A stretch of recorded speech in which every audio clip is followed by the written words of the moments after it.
हीच दासा आणि दासी. म्हणून इथे महाराज म्हणतात, बाबा रे, एखाद्या साधूची त्याच्या वेशावरनं त्या वेशाप्रमाणे वर्तन असेल तर पूजा व्हावी यात संशय नाही.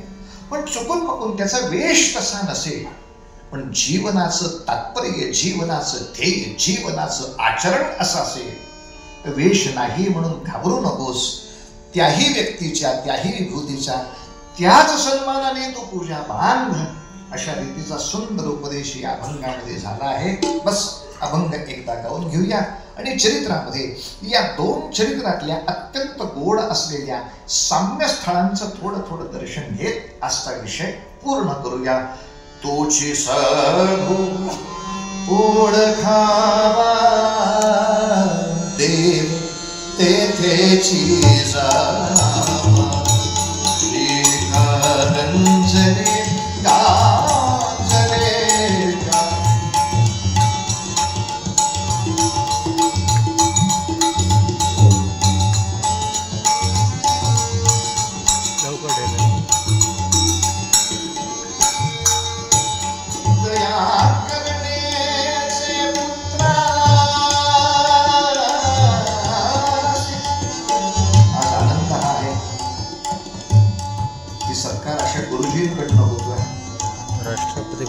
ज्यांनी या विभागामध्ये गेली अखंड 2.5 तप 12 गुणे 24 आणि पुढे 28 सातत्याने मुलांची संस्कार शिबिर, शाळेमध्ये संतांच्या महिम्याचा परिचय आणि अशा रीतीनं पुढच्या पिढीला अतिशय गोड संस्कार देणारे गुरुजी या ठिकाणी आज माझ्या सत्कारासाठी येथे माझं सगळ्यात मोठं भाग्य आहे. गुरुजींच्या चरणी त्याही पद्धतीने नमन आहे. गुरुजींना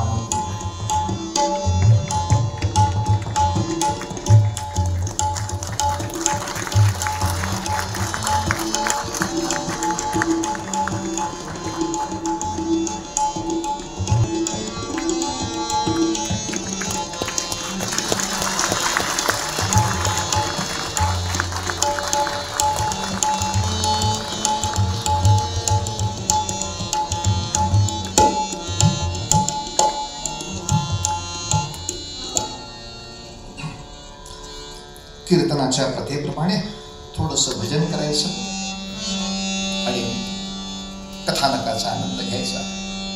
रघुपती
हरे राम हरे राम राम राम हरे हरे हरे कृष्ण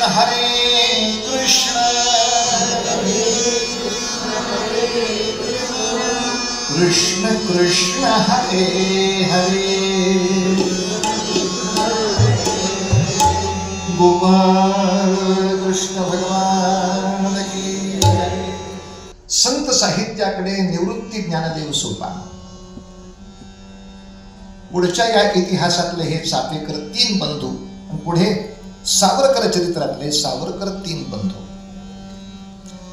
या तीनही वेगवेगळ्या पिढ्यांमधली एक समान गोष्ट अशी आहे जी किती दुर्मिळ आहे ते मी म्हटल्यावरच आपल्याला कळेल.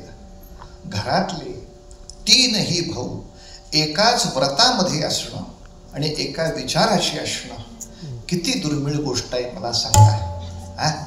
आज साधारणतः घरामध्ये 3 भाऊ असणं हेही दुर्मिळ, आणि असले तरी ते एका संस्थेचे, एका पक्षाचे, एका विचाराचे असणं हे त्याहून अवघड. प्रत्येक जण वेगवेगळ्या पक्षामध्ये असायची शक्यता जास्त. अर्थात याच्यामध्ये सगळ्या पक्षांच्या तत्वप्रणाली त्यांना मान्यच असतात असं नाही.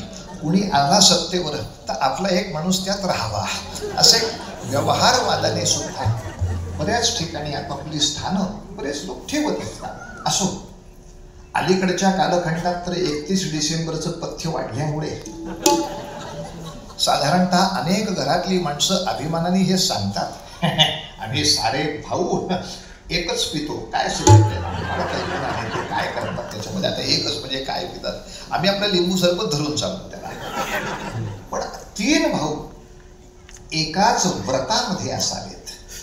एका व्यसनातले 3 भाऊ अनेक माहिती आहेत, पण एका व्रतामध्ये, आणि या व्रतामध्ये असताना सुद्धा एकमेकाच्याशी स्पर्धा नाही, एकमेकांच्या कार्यकर्तृत्वाला सातत्याने प्रोत्साहन देत राहणं.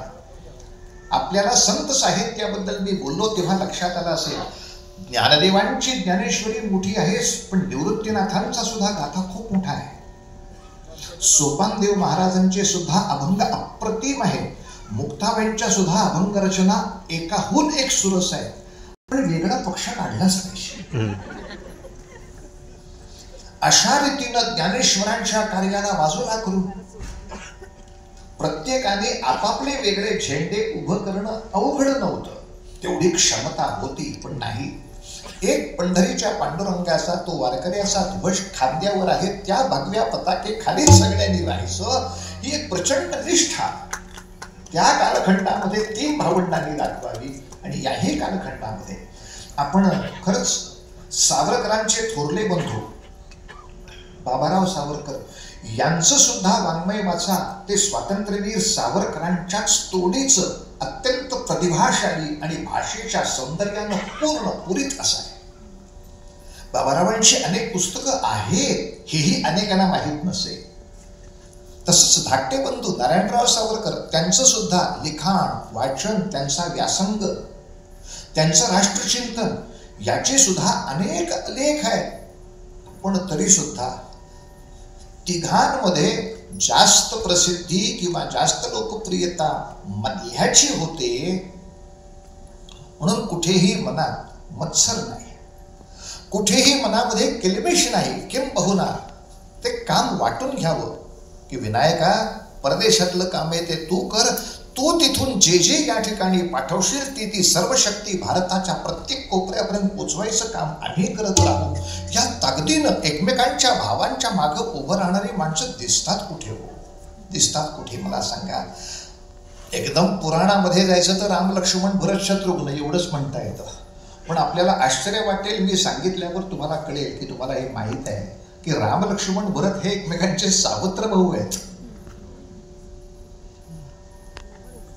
आणि मौज अशी आहे की सावत्र भाऊ सख्यापेक्षा चांगले वागतायत तेव्हा रामायण तयार होत आहे, आणि सख्खे भाऊ, पुढचं वाक्य आवश्यक आहे का, तेच एकमेकांशी सावत्रासारखे वागायला लागले, तर मग इतकं भयानक महाभारत दुसरीकडे कुठे पाहायला मिळणार. म्हणून पुढच्या सगळ्या हिंदूंच्या पिढ्यांच्या भावाभावांमध्ये प्रेम कसं पाहिजे असं जर विचारलं तर पटकन जी 3 नावं घेता येतील त्यापैकी ज्ञानदेवांच्या एका कुटुंबाचं नाव, त्याच्या मागोमाग चापेकरांच्या कुटुंबाचं नाव, आणि त्याच्या मागोमाग सावरकरांच्या कुटुंबाचं नाव घेता येईल. असं हिंदू कुटुंब पाहिजे त्याच्यामध्ये 3 भाऊ एका दिव्य ध्येया प्रचंड मोठे प्रेरित होऊन एकाच कार्यामध्ये निमग्न असतात. वारवा चापेकर असोत किंवा सावरकर असोत, या दोघांचंही एक विलक्षण प्रेरणास्थान आहे. ते म्हणजे इतिहासातलं प्रेरणास्थान म्हणाल तर शिवछत्रपती, आणि वर्तमानातलं प्रेरणास्थान म्हणाल तर लोकमान्य टिळक. हे दोघंही लोकमान्यांच्या संपूर्ण कार्यक्षेत्राखाली कृतीक्षेत्राखाली होते. चाफेकरांचा अनेकांना रँडचा पराक्रम हा विषय माहिती आहे, पण याच्या आधी चाफेकर बंधूंनी जे प्रचंड मोठं सेवा कार्य केलंय हे बऱ्याचशा ठिकाणी माहीत नसतं. जेव्हा प्लेगचा प्रचंड मोठा प्रादुर्भाव महाराष्ट्रामध्ये आणि इतर सर्व प्रांतात झाला, आत्ताच्या कोरोनासारखीच ती स्थिती होती की मेलेल्या रोग्याला उचलायला सुद्धा कोणी येत नव्हतं, कारण तो संसर्गजन्य रोग आहे याची पूर्ण खात्री असल्यामुळे अरे मी माझं धडधाकट असलेलं आयुष्य यासाठी का खर्च करावं, मेला तो मेलाच आहे, त्याला उचलून मी रोगी का हो. अशा विचित्र मनस्थितीमध्ये सगळ्या बाजूला हाहाकार चाललेला असताना चाफेकर आणि त्यांच्या गोफण्या मारुती मंडळाचे जवळजवळ 300-400 सभासद हे सगळे लोकमान्यांच्या मार्गदर्शनाखाली या रुग्णांच्या सेवेमध्ये, या रुग्णांना ज्यांना शक्य असेल त्यांना कॅम्पकडे हलवायचं, ज्यांना शक्य असेल त्यांना दुर्दैवाने स्मशानाकडे पोचवायचं, त्यांच्या उत्तरक्रिया त्या ठिकाणी उत्तम तऱ्हेने संपन्न करायच्या. आणि एकट्याने नव्हे, हे सर्वांच्याकडून म्हणजे आपल्या उपलब्ध असलेल्या मित्रांमधल्या 200-300 मित्रांकडून हे जे चाफेकरांचं सेवा कार्य आहे, दुर्दैवाने याकडे कोणी पाहत नाही, चाफेकरांच्या सेवा कार्याकडे पाहत नाही. पण चाफेकरांना जरी भारताबाहेर छेप घेण्याची संधी नाही मिळाली तरी चाफेकरांनी तो प्रयत्न केला होता. बरं, मी या सेवेबरोबरच हाही विषय सांगतो की जुना इतिहास वाचून चाफेकर बंधूंच्या मनामध्ये एक चक्र उभं राहिलं होतं की इंग्रजाच्या विरुद्ध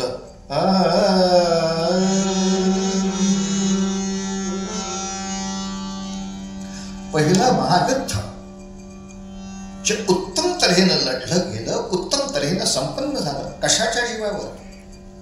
इंग्रजाकडेच नोकरी करत असलेली आपली सैनिकांची संख्या जेव्हा स्वातंत्र्याच्या योद्ध्यांच्याकडे मिळाली, नानासाहेब पेशवे असतील, तात्या टोपे असतील, राणी लक्ष्मी असेल, बहादूर शाह जफर असेल, अयोध्येचे नवाब असतील, ही सगळी जी माणसं भारताच्या स्वातंत्र्यासाठी एकत्र आली, यांच्या हाती इंग्रजाकडेच नोकरी करत असलेलं आपलं भारतीय सैन्य जेव्हा वळलं, तेव्हा एक प्रचंड मोठी राज्यक्रांती आपण या देशात करू शकलो.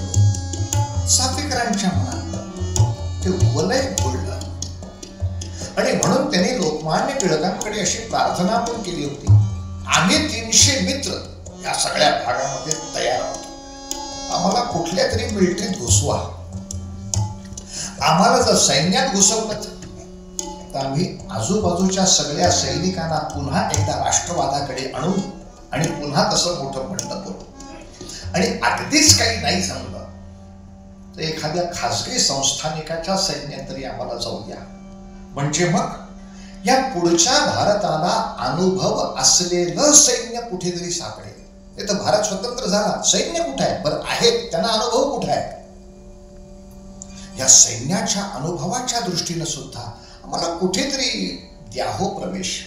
म्हणजे टिळकांनी थोडीशी शिफारस करून बऱ्याचशा ठिकाणी यांना जायला सांगितलं, पण सांगितलं इतकंच, चाफेकर सैन्यामध्ये प्रवेश देता का असं विचारायला तुम्ही अनेक सैन्य शिबिरांमध्ये जाल, ठीक आहे, पण काय सांगून जाल घरी? वडिलांची संमती आहे? चाफेकर म्हणाले, आमच्या वडिलांची आमच्या व्यायाम करण्याला सुद्धा संमती नाही, कारण जेवढा व्यायाम वाढतोय तेवढा आमचा खोराक वाढतो. बाबांची ती स्थिती नाही की एवढ्या 3 पैलवानांना पोसावलं. मग आम्ही सुद्धा मारुती मंदिरातलं गुळ खोबरं याच्यावर पुष्कळसा निर्वाह करून बाबांना फार त्रास देत नाही. अरे वडिलांची जर तुमच्या या सगळ्या शारीरिक क्षमतेलाही विरोध असतील तर तुम्ही सैन्यात भरती होण्यासाठी कसे जाणार? चाफेकरांनी युक्ती सांगितली, टिळक तुमचे अनुयायी म्हटल्यानंतर युक्ती सुचली नाही तर काही उपयोग आहे का पगडीचा? अशी लाल बंद पगडी, त्यावेळेला ती फॅशनच होती. टिळक जशी पगडी घालायची तसे बरेच लोक त्या राष्ट्रीय प्रवृत्तीचं अनुकरण करायचंय म्हटलं की ती घालायचीच कुठे.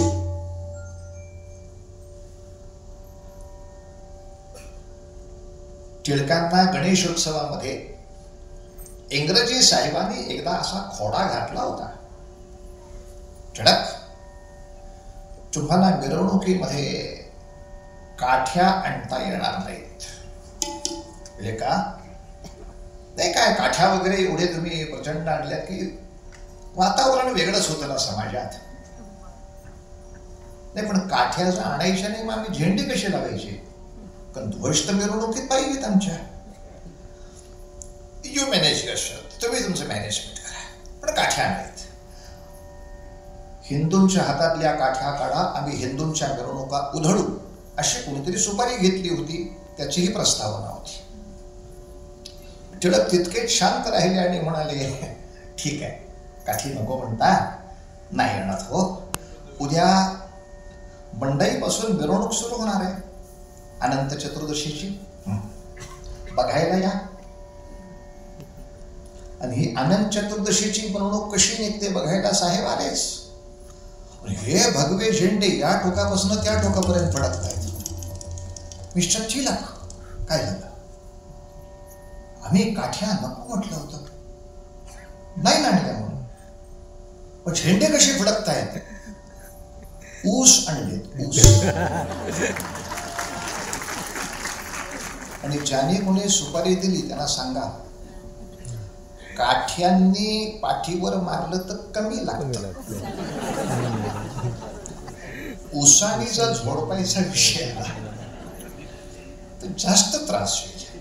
साहेब, बुद्धी फक्त हॅट घातल्यानंतर टेम्स नदीच्याच किनाऱ्यावर मिळते असं नाही. त्या लाल पगडीमध्ये, महाराष्ट्राच्या मुळामध्ये, इंद्रायणी देवमध्ये सुद्धा खूप काही बुद्धी असते. या बुद्धीला घाबरून तर शिवरायांच्या पासून इतके दिवस पडत होतात. आता ते अनुकरण करणारं कोणी नाही म्हणून तुमची ही सगळी विजास चालू आहे. टिळकांच्या भक्ताला युक्ती नाही सापडली तर काय गंमत आहे. चापेकर सांगतात, टिळक, आमचे बाबा कीर्तनकारच आहेत. आमच्या बाबांच्या बरोबर झांजेची साथ करा, कधी पेटीची साथ करा, यासाठी आम्ही खूप फिरलो. आता आम्ही बाबांना सांगू, काय सांगू? आम्ही स्वतंत्र दोघे. इथेही मजा. थोरले दोघ जण निघाले आणि धाकट्याला घरी ठेवला. का? तिघही. बाहेर पडलो तर घराकडे कोण पाहिजे, बाबांकडे कोण पाहिजे? शेवटी बाबांचा पौरोहित्याचा जो काही चरितार्थ आहे, वृत्ती आहे, त्याच्यात मदत करायला कोणीतरी पाहिजे ना. या आई बाबांची काळजी घेण्यात काही अर्थ नाही. असली व्याख्यान आपल्याला देशभक्तीच्या नावाखाली द्यायची नाही आहेत. देशभक्ती आपल्याला नक्की करायची जरी असली तरी सुद्धा घराचं दायित्व जोपर्यंत निभावता येत आहे तोपर्यंत घराच्या दायित्वाला लाथ मारून असं काही करायचं नाही. धाकट्याला ठेवा. इथं सुद्धा भांडण नाही बघा. तुम्हीच दोघं का जाता? मला काम एकाच कामासाठी काम करायचं येणार आहे म्हणणं स्वतःहून, मी थांबतो घरी, मी बाबांची काळजी घेतो, तुम्ही दोघं या जाऊ. काय सांगताय बाबांना? आम्ही स्वतंत्र दोघे कीर्तन करया जाऊ. आम्ही स्वतंत्र दोघे कीर्तन करया जाऊ. करुणिया पहाडा निघती भाऊ भाऊ. करुणिया पहाडा निघती भाऊ भाऊ. सैन्यात शिरुनिया सैन्य हितवूया सारे. सैन्यात शिरुनिया सैन्य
खूप फिरले यश नाही मिळालं. शेवटी टिळकांची चिठ्ठी घेऊन हे सगळे म्हणजे शिष्टमंडळ जुनागडला गेलं होतं. जुनागडचं संस्थानिकांचं एक सैन्य होतं.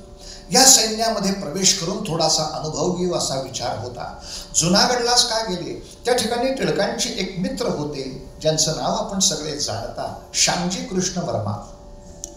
हे तिथले पहिल्यांदा दिवाण होते. त्यांच्याकडे या मुलांना पाठवलं होतं, यांना सैन्यात प्रवेश द्या, अत्यंत राष्ट्रभक्त मुलं आहेत, यांच्याकडनं उत्तम कार्य होण्यासारखं आहे. पण हे भेटल्यावर श्यामजीच म्हणाले, मी असं राष्ट्रभक्तांना मदत करतो हे इंग्रजाला कळल्यामुळे माझ्याच नरड्याला फास आवडत आहे. मीच भारतातनं पळण्याचा विचार करतोय. त्या बाळांनो, तुमची इच्छा सगळी चांगली आहे, पण आत्ता पूर्ण नाही होऊ शकत. दुर्दैवाने चापेकरांना सैन्यात नाही प्रवेश मिळाला. पण जेव्हा याच श्यामजी कृष्ण वर्मांनी परदेशामध्ये जाऊन भारतीय मुलांच्यासाठी इंडिया हाऊस एक वसतिगृह तयार केलं, भारतीय मुलांना इथे येऊन चांगलं शिक्षण घेण्यासाठी शिष्यवृत्ती हे सगळं आयोजन केलं. या शिष्यवृत्तीचा लाभ घेऊन सावरकरांना तिथे पाठवावं हा जेव्हा टिळकांचा विचार ठरला, तेव्हा त्यांनी याच श्यामजी कृष्ण वर्मांना पत्र पाठवून सांगितलं की तुम्ही सावरकराला, म्हणजे आता तो कॉलेजमध्ये शिकतोय, BA LLB झालेला आहे, बॅरिस्टरीसाठी शिष्यवृत्ती द्यायला याचा विचार करा.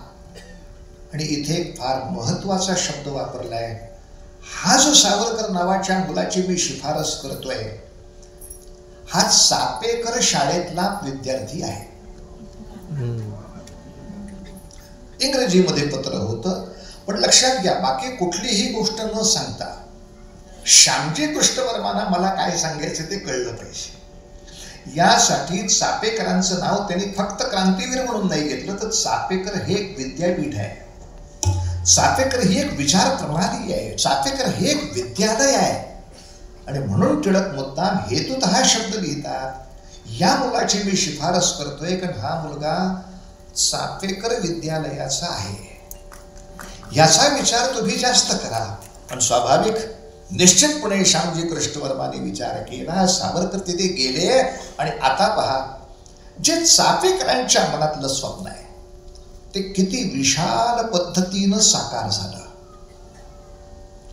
कारण इंग्लंडमध्ये प्रत्यक्ष जरी सावरकरांनी हे सैनिकीकरणाचं काम केलं नसलं तरी सुद्धा इंग्लंडवरनं परत आल्यानंतर भारतामध्ये सैनिकीकरणाची एवढी मोठी चळवळ राबवली की जेव्हा नेताजी सुभाषचंद्र बोस सावरकरांना म्हणते झाले की सावरकर, या इंग्रजाशी लढायचं म्हणजे मोठं कठीण हो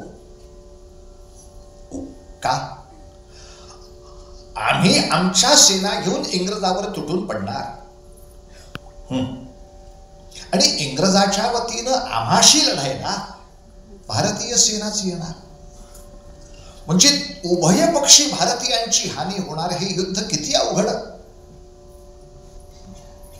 तेव्हा सावरकर मुद्दाम हसून म्हणाले, सुभाष बाबू चिंता मत करो, आम्ही गेली 3 ते 4 वर्ष सैनिकीकरणाची चळवळ राबवतोय आणि ती याच मुद्द्यावर राबवतोय की बाबांनो, इंग्रजाच्या सैन्यात घेऊन अनुभव घ्या, शस्त्र घ्या, तयार राहा. जेव्हा आपल्या परिवर्तनाची वेळ येईल, सावरकरांचं तर स्वच्छ भाषण होतं हे, आणि ते भाषण आजही पोलीस रेकॉर्डमध्ये आहे. पोलीस सांगत होते, हा सावरकर भलतं काही शिकवतो, याला आवरा. पण तेव्हा इंग्रजाला सैनिकांची गरज होती, तेव्हा बोलता येत नव्हतं, पण तात्या स्वच्छ बोलत होते. अरे, जुन्या काळी आम्हाला बंदुका चोरून शिकाव्या लागल्या, पण उपलब्ध नव्हत्या. पिस्तुले चोरून मिळवावी लागली. पण आता हे दुसरे महायुद्ध डोळ्यासमोर दिसताच इंग्रज आपल्या हाताने ते तुम्हाला देतोय. ही सगळी शस्त्रे तुम्हाला देतोय, दारुगोळा तुम्हाला देतोय, ती ताब्यात घ्या, बंदुका ताब्यात घ्या. तोंडे कुठे वळवायची ते नंतर ठरवता येईल. इतक्या स्वच्छ शब्दात भाषण आहे महाराज. बंदुका ताब्यात तर घ्या, उद्या तोंडे कुठे वळवायची ते ठरवता येईल. आणि निश्चितपणे पुढच्या युद्धामध्ये सुभाष बाबूंनी स्वतःच साक्ष दिली की सावरकरांच्या या भाषणाला ऐकून जे जे सैन्यात शिरले होते ते बहुतांशी इंग्रजांच्या सैन्याच्या छावण्या आम्हाला येऊन मिळत गेल्या आणि पुढचा संघर्ष सुकर झाला. मला सांगा, एक चाफेकरांच्या विचारांचा प्रभाव शेवटपर्यंत देणारं हे सावरकर नावाचं विद्यार्थी हे रूप किती मोठं आहे आपण लक्षात घ्या. चाफेकरांना बाहेर नाही पडता आलं, पण सावरकरांना बाहेर पडायची संधी मिळाल्यावर सगळ्यांनी आशीर्वाद दिले. जा जा जा जा तात्या, आकाशी झेप खेळे पाखरा सोडी सोन्याचा पिंजरा, सोडी सोन्याचा पिंजरा, सोडी सोन्याचा पिंजरा. आकाशी झेप खेळे पाखरा सोडी सोन्याचा पिंजरा, सोडी. सगळंच गाणं आपल्या दृष्टीनं चांगलं, पण कडवं एकच ते गाणं. तुझ भवती वैभव माया. कुठलं वैभव? हा छात्र BA LLB उत्तीर्ण झालेला आहे. त्याने जर पुण्यामध्ये कार्यालय घेतलं, मुंबईमध्ये कार्यालय घेतलं आणि केसेस चालवायला सुरुवात केली, तर इंग्रजी शासन पद्धतीप्रमाणे केसेस घ्यायच्या आणि केस जाईपर्यंत चालवायच्या. शिवछत्रपतींच्याकडून किंवा चाफेकरांच्याकडून येणारी एक विलक्षण विचारधारा पकडली पहा, आणि ती अशी. आपण शिवरायांच्या चरित्रामधला कोणताही प्रसंग पहा, ते अफजल खानाला भेटायला जातील, इंग्रजांना भेटायला जातील, कधी औरंगजेबाला भेटायला जातील, पण वेश भगवा जरेटोप, कपाळी गंध, गळ्यामध्ये देवीच्या भक्तीची कवड्याची माळ. औरंगजेबाला आवडत नाही, त्याच्या समोर गंध लावू नये, तो गेला खड्ड्यात.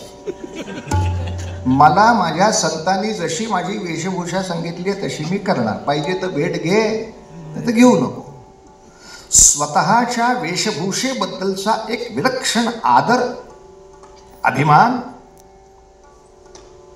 सावरकरांनी, चाफेकरांनी कायम ठेवलेला आहे, कायम ठेवला. आणि जेव्हा विदेशामध्ये जाताना जहाजावरती एक हरनाम सिंग नावाचा शीख मित्र भेटला, तो डोक्याला फेटा बांधत असे, आणि तो एक दिवशी म्हणाला, सावरकर मी फेटा बांधायचा आता सोडणार. का रे? ते जहाजावरचे ते डेकवर सगळी ती इंग्लिश मुलं माझ्याकडे बघून हसतात, वाटे फनी कॅप. तेव्हा सावरकर आग्रहाने म्हटले, हरनाम,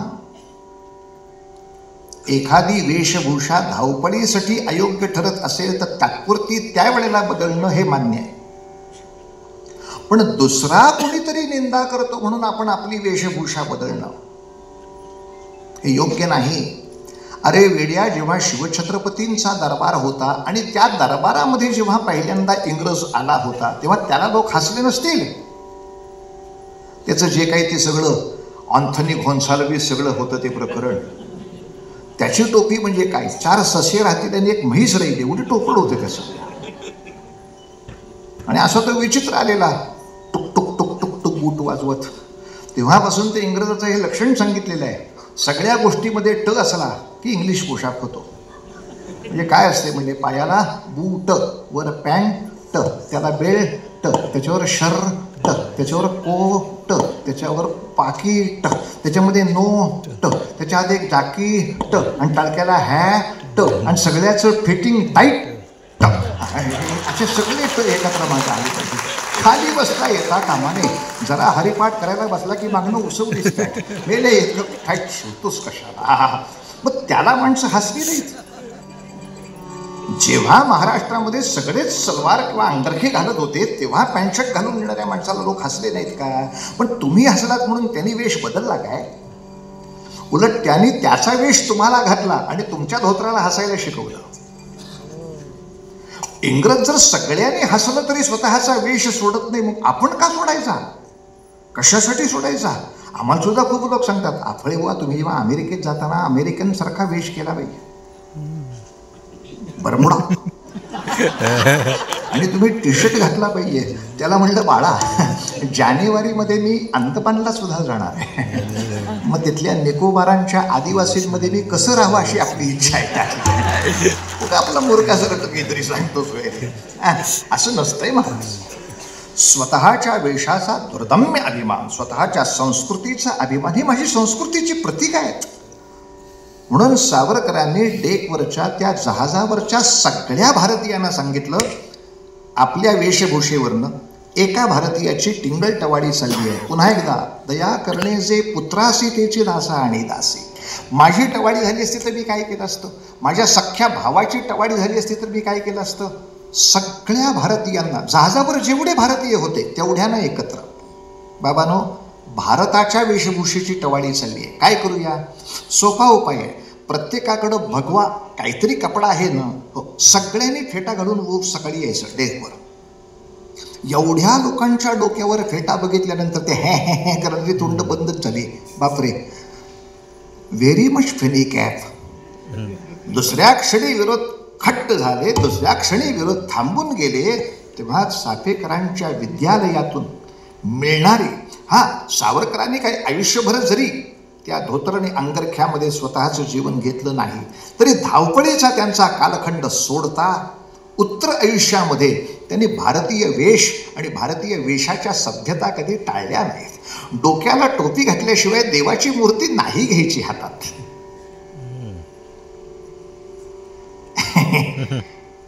काय होत आहे त्यानं? काय देवाला त्रास होतोय का? देवाला त्रास होत नाहीये, प्रश्न तुझ्या यंत्राचा आहे, त्यातला स्क्रू ढिला होतोय, हा प्रश्न.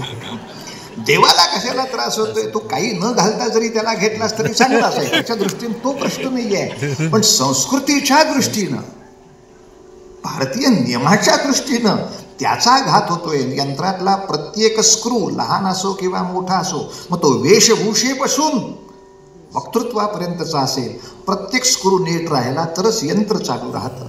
या दृष्टीनं भारतीयांच्या श्रद्धास्थानांचा अत्यंत योग्य पद्धतीनं आदर या दोन्ही ठिकाणी झाला.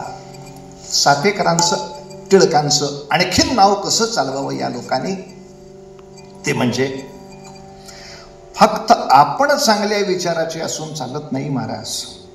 ज्ञानेश्वर म्हणतात, ईश्वर भक्तांची मानती यावी अनवरत भूमंडळी भेट या भूता. असे हजारो लक्षावधी तयार करणं हे तुमचं आमचं काम आहे. अगदी आत्तापर्यंतचे नामयोगी गोंदावलेकर महाराज सुद्धा सांगतात, नाम सदा बोलावे गावे घ्यावे, पण म्हणजे सगळं संपलं असे न मानावे, ते जनासी सांगावे. आणि लोकांकडनं ह्या सगळ्या गोष्टी करून घेतल्या पाहिजेत.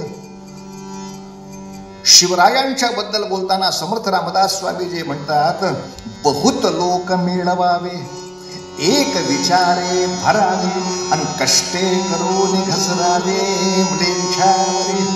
आज मला सगळ्यात मोठा आनंद आहे की मी अशा एका व्यासपीठावर उभा आहे की ज्या ठिकाणी अशा वीरवृत्तीनं, त्यागवृत्तीनं करणारी अनेक माणसं या ठिकाणी आहेत. मगाशी सांगितलं तसं श्रीनिवासजींनी चाफेकरांच्या विरुद्ध अशी बदनामीची पोस्ट टाकता, तुमचं खातच आयुष्यातनं बंद करून टाकू ह्या ताकदीनं काम करणारे श्रीनिवासजी या ठिकाणी आहेत. आज 19 शाखा उभ्या राहिल्या, 20वी शाखा गुजरातमध्ये जाऊ. एक विचारे भरावे, संघटना मोठा वेगळा विषय आहे. आणि अगदी एवढ्या मोठ्या देशामधल्या राहुल गांधींसारख्या एवढ्या मोठ्या माणसाने सुद्धा जर सावरकरांचा अपमान केला असेल तर त्याला कोर्टामध्ये खेचीनं आज न उद्या शिक्षा केल्याशिवाय राहणार नाही. म्हणून इतक्या प्रचंड ताकदीनं कार्य करणारे सत्यकी सावरकर आज या ठिकाणी उपस्थित आहेत आणि त्यांना पाठिंबा देणारे, त्यांना सहयोग देणारे हजारो लक्षावधी माणसं आहेत. प्रश्न नावांचा नाही आहे, प्रश्न अस्मितेचा आहे. किंबहुना याच्यानंतरच्या काळात तर आपण सगळ्यांनी एक आग्रह धरलाच पाहिजे, आणि तो आग्रह असा की भारतामध्ये कोणत्याही महान व्यक्तीबद्दल अनभ्यासाने जो कोणी मनुष्य काहीही बोलेल त्याची एका महिन्यात चौकशी होऊन त्याच्यावर कार्यवाही झाली पाहिजे. न्यायाला असा विलंब करणं यालाच अन्याय म्हणतात. तुम्हाला प्रदेशाचे दौरे करायला वेळ आहे, न्यायालयात यायला तुमची प्रकृती चांगली नाही, हे उत्तर नव्हे. आणि हे न्यायाला दिसत असताना न्यायालय जर बोलू शकत नसेल तर मग याच्यापेक्षा न्यायालयाचा काय अपमान व्हायचा राहिला. तेव्हा हा न्यायासनाचा अपमान नाही होता का? मग भारतात निश्चितपणे नाही होता का? बा दुर्दैव होता असं दुसरा बदनामी करतो आणि ही बदनामी माझी नाही हे मला सिद्ध करत बसावं लागतं. म्हणून कायदा उलटा करायला पाहिजे. ज्याने बदनामी केली तू हे एका 2 दिवसात 5 दिवसात 10 दिवसात सिद्ध कर, नाही तर पहिल्यांदा 2 वर्षासाठी तुरुंगाचा. 1 महिन्यामध्ये कारवाई करण्याचा या ठिकाणी जर कायदा झाला तर ही सगळी बौद्धिक अतिक्रमणं लवकर हटतील. आता फडणवीस साहेबांच्या आणि शिवसेनेच्या छान नेतृत्वाखाली बाकीची अतिक्रमणं सगळ्या किल्ल्यांवरची चांगल्या तऱ्हेनं हटवणं चालू आहे. याबद्दल निश्चितपणे सरकारचं अभिनंदनच आपल्या सगळ्यांनी म्हणून केलं पाहिजे. तशीच ही बौद्धिक अतिक्रमणं हटवण्यासाठी सुद्धा असे चांगल्या कायद्याचे बुलडोझर बाबांनी आता करणं आवश्यक आहे. होतील निश्चितपणे होणार. केल्याने होत आहे रे, आधी केलेच पाहिजे. चाफेकरांनी स्वतः क्रांतीवीर असणं इतकं कौतुक नाही आहे. टिळकांनी स्वतः स्वातंत्र्य योद्धा असणं हे कौतुक. अशी हजारो करणं, अशी हजारो माणसं तयार करणं. शिवरायांचं सुद्धा कौतुक औरंगजेबानं जे केलं ते हे केलं.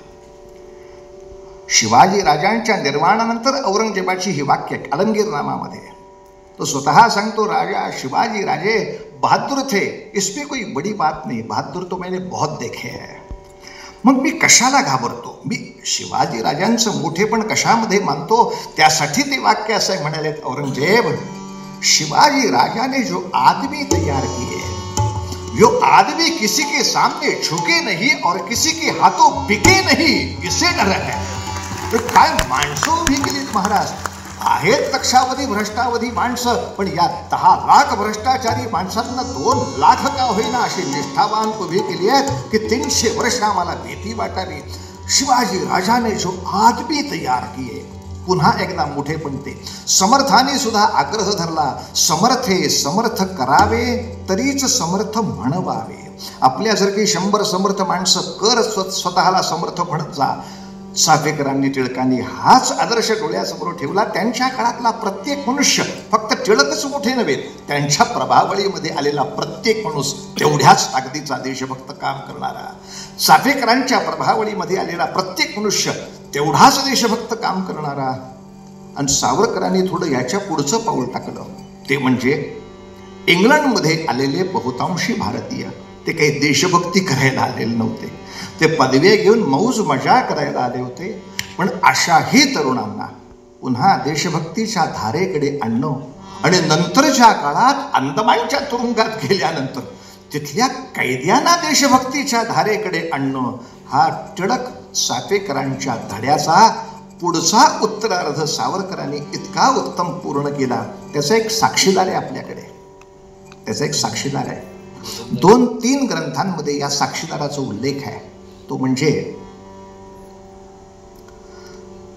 सावरकर जरी अंदमानमध्ये गेले होते 50 वर्षाची शिक्षा ऐकून, तरी सुद्धा तांत्रिक दृष्ट्या पाहता अंदमानच्या तुरुंगात ते 10-11 वर्षच राहिलेत, फार नव्हे. त्यानंतर बाहेर आले. अनेकांनी ही तक्रार केली होती की सावरकरांच्या कालखंडापेक्षा जास्त कालखंड अनेकांनी अंदमानातली शिक्षा भोगली आहे. मग त्यांचं नाव तुम्ही विमानतळाला का देत नाही? आणि याला भारत सरकारने फार सुंदर उत्तर दिलं आहे. ते उत्तर असं, अनेकांनी अनेक वर्ष शिक्षा भोगली असेल, पण इतर कैद्यांना साक्षर करावं, सुसंस्कृत करावं, देशभक्त करावं असं कार्य इतर कोण्याही कैद्याने केलेलं नाही. त्यामुळे अंदमान देशभक्त करण्यामध्ये सावरकरांचा सगळ्यात मोठा वाटा आहे. म्हणून त्यांना त्या ठिकाणी अंदमानचं नाव हे पोर्ट ब्लेअर जितकं महत्त्वाचं तितकं स्वातंत्र्यवीर सावरकर हवाई अड्डा अशीच उद्घोषणाही त्या ठिकाणी होणं महत्त्वाचं. मुद्दा असा होता की त्या ठिकाणी स्वार्थासाठी, पोटासाठी एकमेकांच्या आप्तेष्टांचे खून केलेली माणसं सुद्धा तिथे आलेली असताना त्यांना देशभक्तीमध्ये आणणं काय विलक्षण कार्यभाग. माझे वडील सुद्धा अंदमानला गेले होते. घाबरू नका, कीर्तनाला गेले होते. आणि बाबा 47 नंतर गेले होते.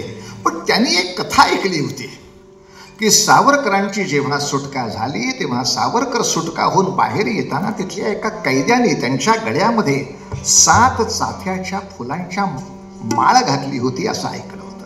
तेव्हा आमच्या बाबांनी मुद्दाम अंदमानात कीर्तन करताना, तेव्हा हिंदीत कीर्तन करत असत, ते जाहीर केलं की मी असं सावरकरांकडनं ऐकलंय. आणि सावरकर अजून भारतात जिवंत आहे.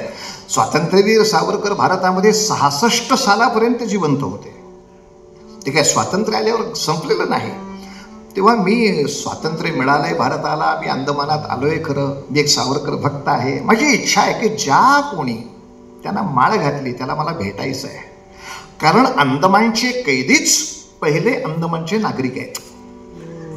43 साली सुभाषबाबूंनी अंदमानचं तुरुंग फोडलं आणि त्यातले जे सगळे कैदी काढले ते म्हणाले आमचं भारतात काहीच राहिलेलं नाही, आम्हाला इथलं सिटिझनशिप द्या. म्हणजे बरेचसे अंदमानचे पहिले नागरिक हे त्या तुरुंगातनं बाहेर आलेले ते कैदी आहेत आणि ह्या संस्कारातनं आलेले कैदी आहेत. तेव्हा दादूलाल नावाचा तो मनुष्य होता आणि तो त्यांना भेटला, बाबांना भेटला. त्यांनी सगळे ते बाकी सर्टिफिकेट पण दाखवली, तो किती नंबरचा कैदी होता, कसा होता, अमुक तमुक तमुक सगळं. माझं भाग्य असं की इतक्या वर्षानंतर मी अंदमानला गेलो, मला दादूलालचा नातूही भेटला. त्याची मुलगी, त्याचा जावई, ते आता महाराष्ट्र मंडळावरती अधिकारी आहेत. आणि त्यांना अजूनही आठवण आहे की आमचे जे दादूलाल नावाचे ते कैदी होते त्यांच्या जीवनावर तुमच्या बाबांनी गाणं केलं होतं.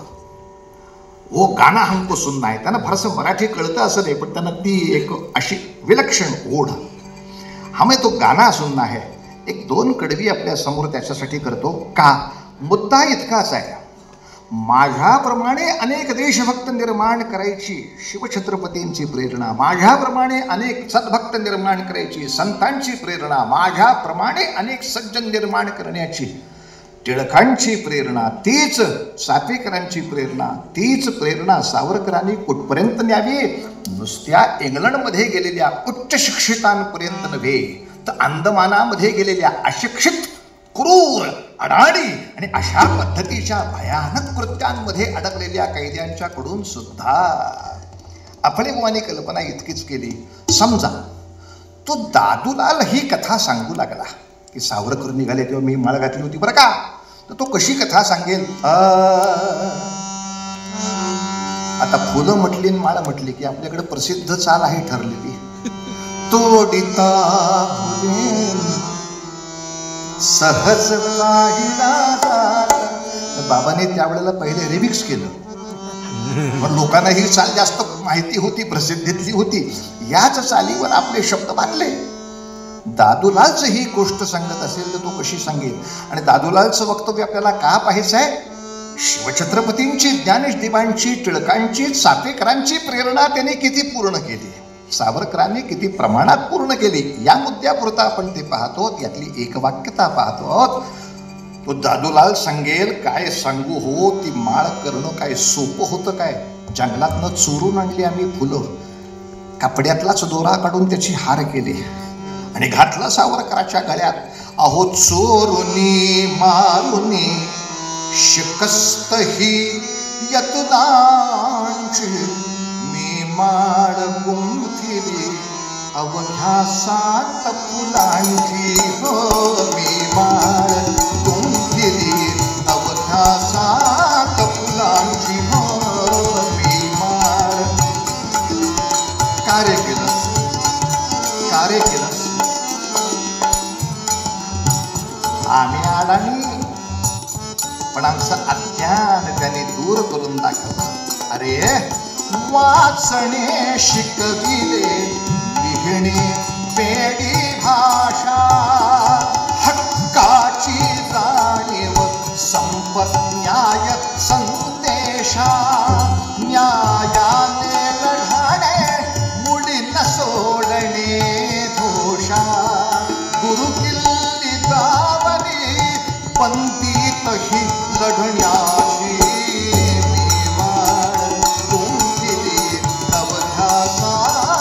कार्य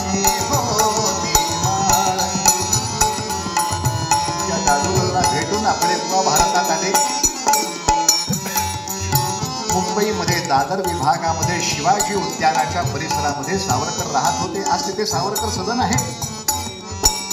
त्यांना भेटायला म्हणून गेले. मुद्दाम सांगितलं दादूलाल भेटला होता. पण दादूलांनी माळ घातली होती तशी 7 लाकडाच्या फुलाची एक माळ जपून ठेवली होती तात्याने. फुलं तर कमी होऊन जातील म्हणून लाकडाची केली होती. म्हणजे का हो तात्या, खूप लोकांनी तुमच्या गळ्यामध्ये माळा घातल्या, हार घातले, तुम्ही लोकांमध्येच वाटून टाकले, प्रसाद म्हणून देऊन टाकले. या माळेची आठवण एवढी का जवळ ठेवली आहे? त्याला उत्तर दिलं, आपले काय सांगू रे, किती जरी चाहते भव्य थोर सत्कार, सत्कार करती त्या थोरपणा मिळणार. आपले अकोल्यामध्ये कोणी माझा सत्कार केला तर उद्या अकोल्यात त्याचा सत्कार होणार असतो. तुम्ही सावरकरांचा सत्कार केला. कोणी मुंबईत माझा सत्कार केला, 2 महिन्यांनी त्याचा सत्कार. अरे पण माझा सत्कार केल्याबद्दल बुटांच्या लाथा बुक्क्यांचे मार मिळतील हे माहीत असताना ज्यांनी सत्कार केला त्याची किंमत बिघडी नको. किती जरी जाहले भव्य थोर सत्कार, सत्कार करती त्या थोरपणा मिळणार. पण सत्कारात जगे घेतला मार, ती वैजयंती अंदमान कैद्याची नेमान. अवघासात फुलांची भुवन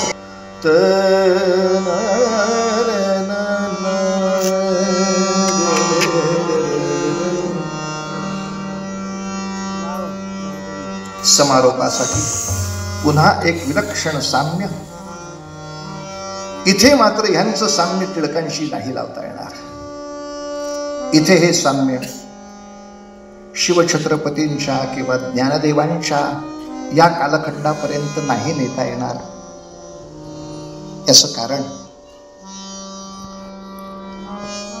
समाजाच्या दृष्टीनं पाहता या दोघाही भावंडांची म्हणजे चाफेकर बंधू 3 आणि सावरकर बंधू 3 या 3ही भावंडांची जी सामाजिक राजकीय स्तरावर त्या काळात उपेक्षा झाली ही नुसती अशोभनीय नाही, यातनामय आहे. म्हणजे रँड मारला गेल्यानंतर रँडला पेन्शन मिळालं. अनंत कान्हेर यांनी जॅक्सन मारल्यानंतर जॅक्सनला पेन्शन आलं नव्हे, जॅक्सनचं स्मारक सुद्धा नाशिकमध्ये उभं राहिलं. त्याच्या कुटुंबियांच्या पर्यंत प्रचंड मोठ्या धनराशी पोचल्या. पण मौज अशी आहे, ज्या अन्यायासाठी रँडला मारला तो अन्याय जरी कमी झाला असेल तरी हे केल्याबद्दल चापेकरांच्या व्यक्तिशः कुटुंबाला काय, आपल्या कुटुंबाचं स्मशान करून घेण्यापलीकडे काहीच हाती लागलं नाही. म्हणजे 3 चापेकर तर फाशी गेलेच, त्यांच्या बरोबरीने त्यांचा मित्र महादेव रानडे, रँड आणि आयर्स या 2 साहेबांसाठी ही 4 तरुण मुलं जेव्हा फासावरती गेली, मनामध्ये इच्छा ठेवून गेली की आम्ही लोकमान्य टिळकांची ती भगवद्गीतेची पोथी हातामध्ये घेऊन हौतात्म्य घेणार. या 3घांची नावं पुढपुढच्या कालखंडात तर मी काही पुस्तकं वाचली आहेत. चापेकरांचं नाव, भगतसिंगांचं नाव, सावरकरांचं नाव, सुभाषबाबूंचं नाव जमाने के आतंकवादी संघटनाओं के प्रमुख थे. आता ज्या देशातल्या विद्वानाला आतंक कशाला म्हणायचं, पराक्रम कशाला म्हणायचं हा फरकच कळत नाही, अशी माणसं पाठ्यपुस्तक मंडळावर जर असली तर याच्यापेक्षा काय भयानक संस्कार होणार होता. म्हणून जे म्हणून चांगला सत्याचा संस्कार सगळ्या समाजावर करतायत त्यांचे लक्ष लक्ष धन्यवाद आहेत. आणि करत राहा. मोठ्या पातळीवर नाही झालं तरी सुद्धा 5 वर्षापासून 15 वर्षापर्यंत मुलं जे ऐकतात, ज्याच्याबद्दल चिंतन करतात, जे चव घेतात ते सगळं आयुष्यभराची त्यांची पुंजी इथे तयार होत असते.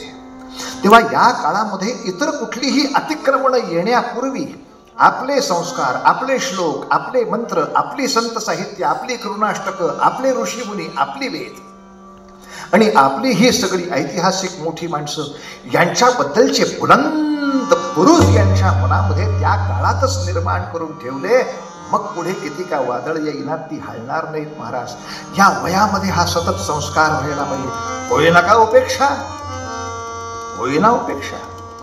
चापेकरांची उपेक्षा झाली, सावरकरांची तर झालीच झाली. अहो, स्वातंत्र्यवीर सावरकर मुंबईमध्ये आहे, पण तरीही 15 ऑगस्टचा दिल्लीच्या ध्वजवंदनाच्या कार्यक्रमाचं आमंत्रणही नाही. अहो, ज्यांनी या सगळ्या आंदोलनांमध्ये 1-2 महिन्याचे तुरुंगवास भोगले होते, अशांच्या घरी गाड्या पाठवल्या. या या या या सन्माननीय अतिथी. लोकांनी सावरकरांना टोकलं सुद्धा. तात्या, तुमचा काही सन्मान झाला नाही.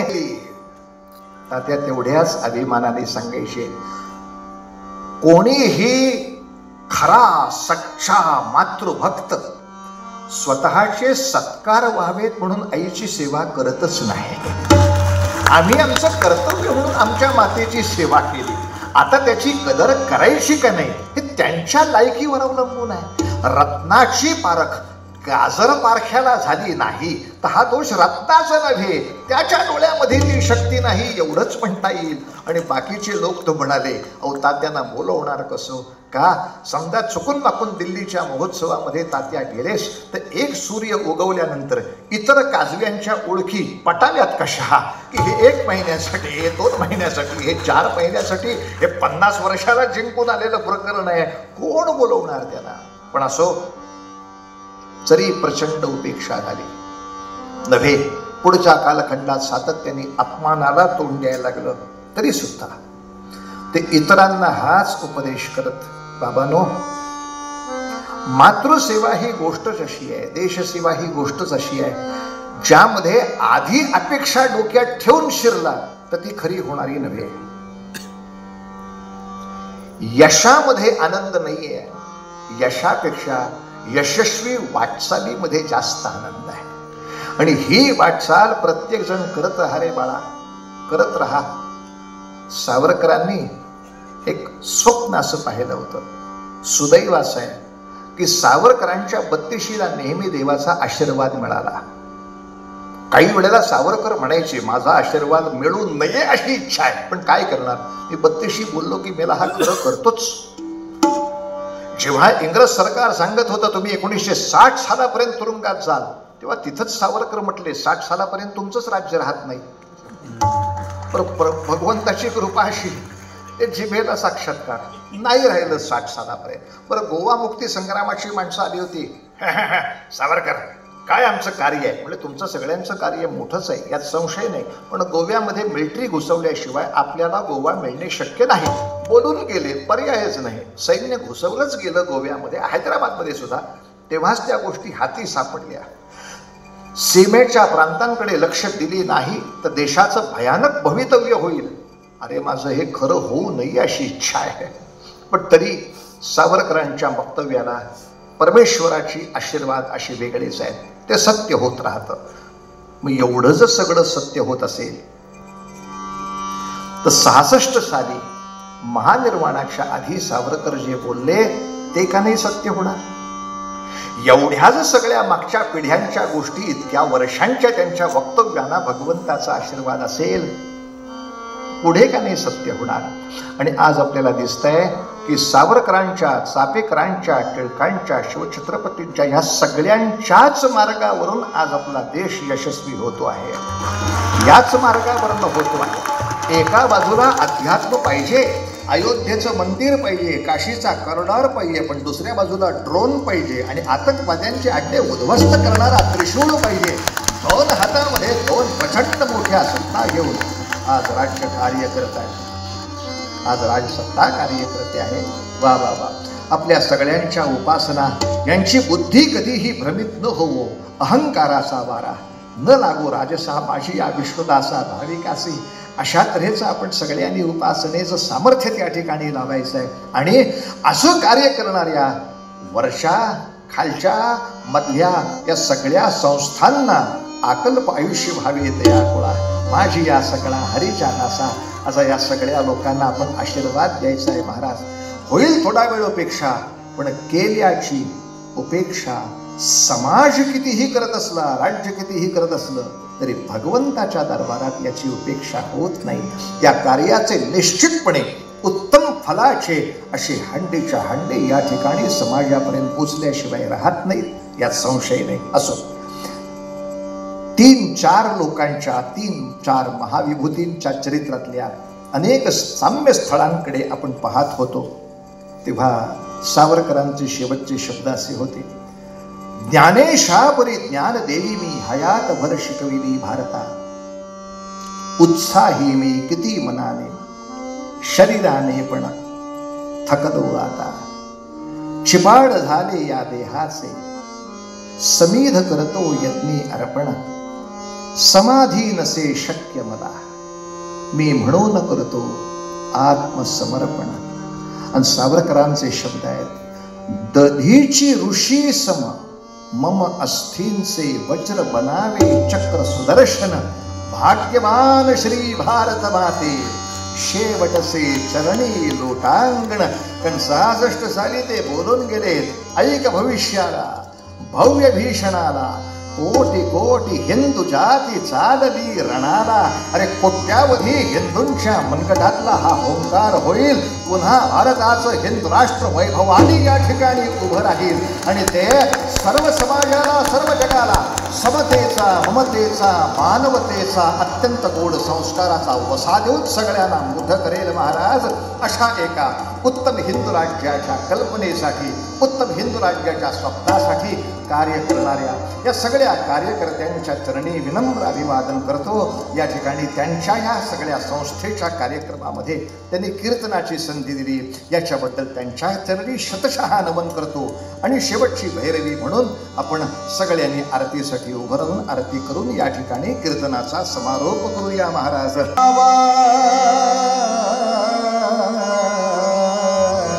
देव तेथेची जाणा ओळखावा,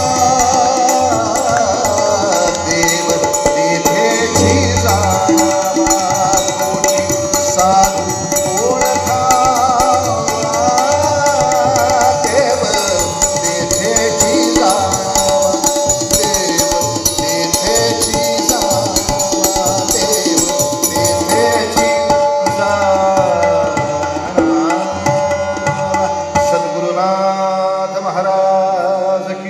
भारत माता की, आर्य सनातन वैदिक हिंदू धर्म की जय, शिवाजी महाराज की जय, स्वातंत्र्यवीर सावरकर की जय, हिंदू राष्ट्र की जय.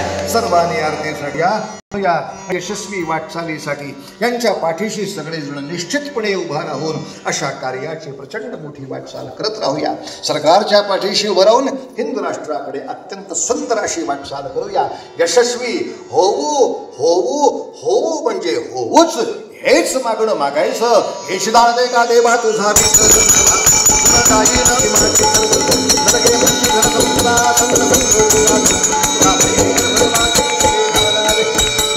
सत्राणे उट्टाण हुंकार करटळमळ मंगळ सिंधूतळ गगनी काळवे ब्रह्मांड धाते त्रिभुवनी सुरवर नरनिशाचर झाल्याच्या प्रणी. जय देव जय देव जय जय हनुमंता, उपकेंद्र साधे नाधे भूतांना, देवाधारे उडला धर्मानी राजे काळले पर्वत उद्गण पुरुषे रामी रामनाथा शत्रुषा शोध.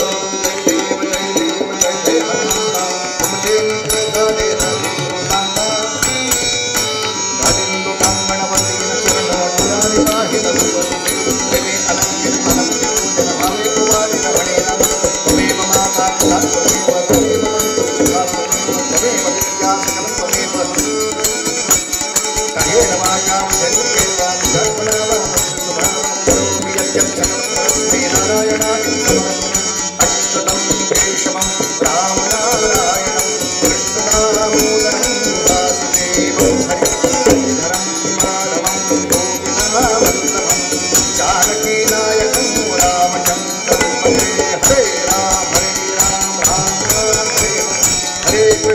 हरी